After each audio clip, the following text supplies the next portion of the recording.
Payg'ambarimiz sollallohu alayhi vasallam kunlarda birida sahobalar bilan o'tirganlarida hozir sizlarning oldinglarga jannat ahlidan bo'lgan bir kishi kirib keladi dedilar. Mashhur qissa.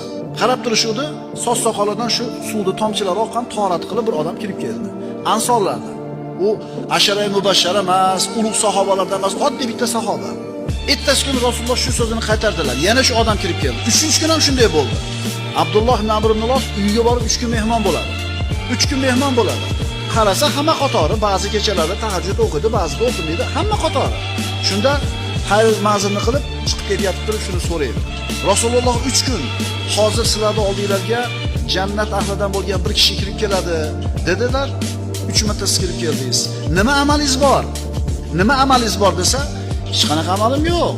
Siz ko'rgandan boshqa. Ha, xo'p deb ketayotganda to'xtang dedi. To'xtang birodar. Bitta narsa bor dedi. Men tong ottirar ekanman, kech kirgizib